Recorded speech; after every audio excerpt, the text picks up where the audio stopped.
اس کو ماننے والے، اس کے ساتھ تعلق رکھنے والوں کے لیے اتنا بڑا اجر عظیم اور انعام کا اعلان ہے، تو شہدائے کربلا کے ساتھ امام علی مقام امام حسین علیہ السلام کے ساتھ تعلق رکھنے والوں کے اجر کا عالم کیا ہوگا، انعام کا عالم کیا ہوگا، اکرام کا عالم کیا ہوگا، اللہ کی بارگاہ میں ان کی عزت اور عظمت کا عالم کیا ہوگا۔ آج جو ہم بیٹھے ہیں جامعہ مسجد سیدنا صدیق اکبر رضی اللہ تعالیٰ عنہ، کس کے لیے بیٹھے ہیں؟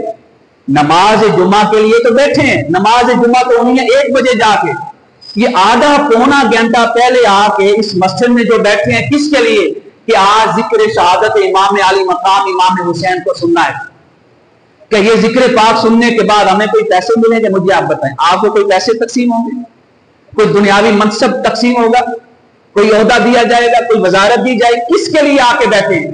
اس لیے آ کے بیٹھے ہیں کہ آل رسول کا تذکرہ ہوگا، اہل بیت کا تذکرہ ہوگا، شہدائے کربلا کی عظمتوں کو بیان کیا جا رہا ہے۔ جب آپ ان کی عظمتوں کے لیے آدھا پونا گھنٹہ نماز فرض ادا کرنے سے پہلے اس جامعہ مسجد سیدنا صدیق اکبر میں آ کے بیٹھے ہیں، تو کیا پھر ہمیں اللہ کی بارگاہ میں امید نہیں ہونی چاہیے کہ سورہ آل عمران کے اندر جتنے بھی انعامات کا ذکر ہو رہا ہے، رب کائنات وہ ہمیں انعامات عطا نہیں فرمائیں گے؟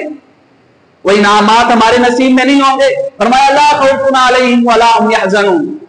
اس کے بعد حضور نبی کریم علیہ السلام نے فرمایا، اس حدیث پاک کو کئی صحابہ کرام نے روایت کیا، یہ سنن ابن ماجہ شریف کے اندر حدیث پاک ہے۔ موضوع ہم مختصر کرتے ہیں، امام علی مقام امام حسین اور واقعہ کربلا پہ فوکس کرتے ہیں۔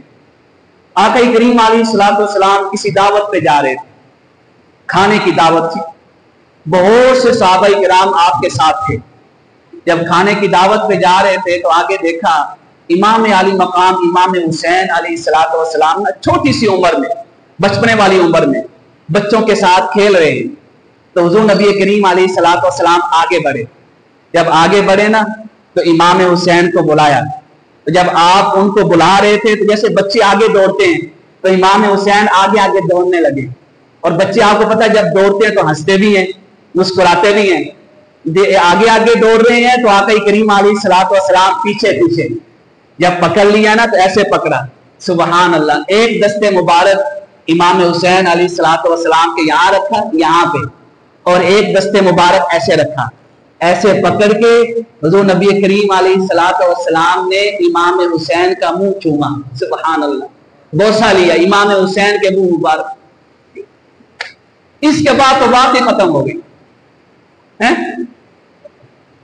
اس کے بعد تو میں کہتا ہوں اور کس کی شان ہوگی کہ جس کے منہ مبارک کا بوسہ کون لے رہے ہیں؟ امام الانبیاء تاجدار کائنات صلی اللہ علیہ وآلہ وسلم۔ جب آپ نے بوسہ لیا نا تو آپ کے چہرے پہ مسکراہٹ تھی۔ سارے صحابہ کرام کو آپ نے متوجہ کرتے ہوئے فرمایا کہ میرے صحابہ سن لو، جانتے ہو میں حسین سے اتنا پیار کیوں کرتا ہوں، میری حسین کے ساتھ اتنی محبت کیوں ہے؟ امام حسین کی ولادت پاک جو ہے نا، آپ کا میلاد پاک، آپ کی پیدائش، وہ ہے شعبان المعظم کا مہینہ ہے اور 4 ہجری ہے۔ یعنی حضور نبی کریم علیہ السلام نے جب مدینہ منورہ کی طرف ہجرت کی تو اس ہجرت کے 4 سال بعد شعبان المعظم میں کس کی پیدائش ہوئی؟ امام حسین علیہ السلام کی۔ امام حسین کا نام حسین کس نے رکھا؟ خود تاجدار کائنات صلی اللہ علیہ وآلہ وسلم نے رکھا۔ آپ کے منہ، جو بچوں کے منہ کے اندر کوئی شہد ڈالی جاتی ہے میٹھی، وہ کس نے دی؟ آقا کریم علیہ السلام نے۔ اور امام حسین علیہ السلام کے مبارک کانوں کے اندر اذان کس نے دی؟ امام الانبیاء علیہ السلام نے۔ تو آپ نے پکڑا ہوا فرمایا میرے صحابہ یاد رکھنا، حسین کے بارے میں میں اعلان کر رہا ہوں، حسین منی وانا من حسین، حسین مجھ سے ہے، میں حسین سے ہوں۔ تمہیں بظاہر طور پہ 2 جسم نظر آ رہے ہیں لیکن حقیقتاً جسم ایک ہے۔ تمہیں بظاہر طور پہ 2 ذاتوں کی محبت نظر آ رہی ہے لیکن حقیقتاً ایک ہی ذات کی محبت ہے۔ جو حسین سے محبت رکھتا ہے وہ مصطفیٰ سے محبت رکھتا ہے، جو حسین سے دشمنی رکھتا ہے وہ مصطفیٰ سے دشمنی رکھتا ہے، جو میرے حسین سے عداوت رکھے گا وہ مصطفیٰ سے عداوت رکھے گا۔ آقا کریم علیہ السلام نے فرمایا جو میرے حسین سے جنگ کرے گا میں مصطفیٰ ہو کر اس کے خلاف اعلان جنگ کر رہا ہوں۔ کتنی بڑی بات ہے، آپ الفاظ کی محبت دیکھیں، حسین منی وانا من حسین، حسین مجھ سے ہے، میں حسین سے ہوں، جس کے بارے میں مصطفیٰ کریم علیہ الصلوۃ والسلام یہ فرما دیں، پھر بھی اس کی ذات کے بارے میں کوئی شک کر سکتا ہے؟ ان کے بارے میں کوئی بے ادبی والی بات کر سکتا ہے؟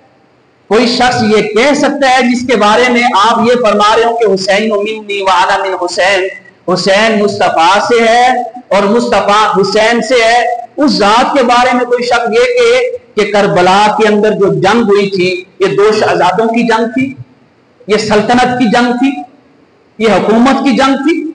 جو شخص مجھے آپ بتائیں یہ بات کرتا ہے کہ میدان کربلا کے اندر 60 ہجری میں جو جنگ ہو رہی ہے یہ دو شہزادوں کی جنگ ہے، کوئی حق اور باطل کی جنگ نہیں ہے، کوئی سچ اور جھوٹ کی جنگ نہیں ہے، کوئی ایمان اور کفر کی جنگ نہیں ہے، کوئی ظالم کے ساتھ جنگ نہیں ہے، یہ صرف دو شہزادوں کی جنگ ہے حکومت کی خاطر؟ تو یہ حدیث بتلا رہی ہے کہ اس شخص نے امام حسین کے اوپر اعتراض نہیں کیا ہے۔ کس کے اوپر اعتراض کیا ہے؟ ذات مصطفیٰ کے اوپر اعتراض کیا۔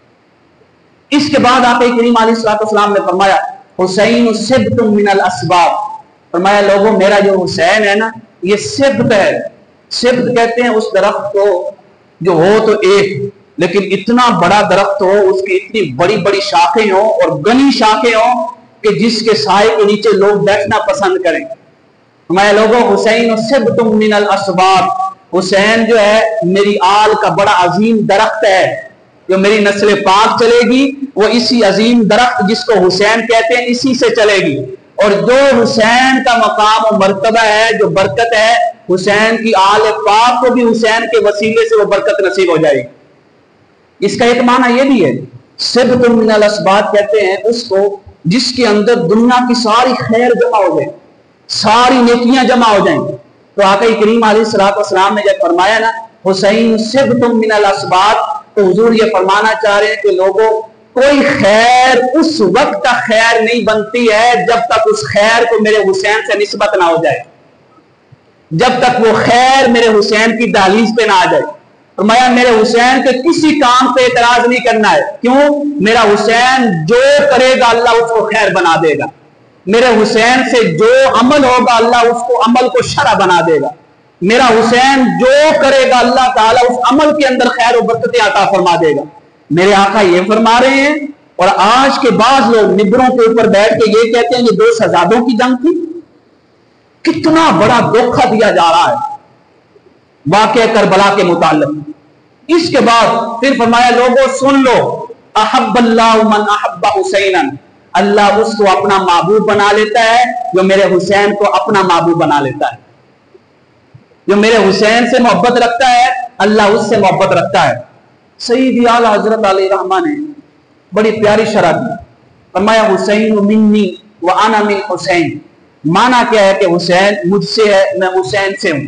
ہم کہتے ہیں نا کہ آقا کریم علیہ الصلوۃ والسلام کا مبارک سایہ نہیں تھا، کہ اگر سایہ ہوتا تو بے ادبی ہو سکتی تھی، کسی کا پاؤں آ سکتا تھا، لیکن یہ جو سایہ ہے نا جو پیچھے بنتا ہے چلنے کے ساتھ ساتھ، جسم کا جو سایہ ہے جو زمین کے اوپر پڑتا ہے یہ سایہ نہیں ہے۔ لیکن سیدی اعلی حضرت علی رحمہ فرماتے ہیں ایک اور سایہ تھا، میرے مصطفیٰ کا سایہ اللہ نے بنایا پر وہ زمین پر نہیں ہے، جو زمین کے اوپر چلتا ہے۔ فرمایا وہ سایہ کیا ہے؟ معدوم نہ تھا سایہ شاہ ثقلین، شاہ ثقلین آقا کریم علیہ الصلوۃ والسلام کی ذات پاک، فرمایا ان کا سایہ معدوم نہیں تھا۔ تو کون سا سایہ تھا؟ فرمایا اس نور کی جلوہ گاہ ہے ذات حسنین، اگر اس نور مصطفیٰ کو دیکھنا ہو نا، دیدار مصطفیٰ کرنا ہو، چہرہ مصطفیٰ کا دیدار کرنا ہو تو فرمایا حسنین کریمین کو دیکھ لیا کرو۔ جب حسین اور حسن کو ملا کے دیکھو گے تو چہرہ مصطفیٰ نظر آ جائے گا، جب حسنین کریمین کو ملا کے دیکھو گے تو دیدار مصطفیٰ نصیب ہو جائے گا۔ اتنا ہی نہیں، آپ نے آگے فرمایا تمثیل نے اس سائے کے کیے دو حصے۔ کون سا سایہ؟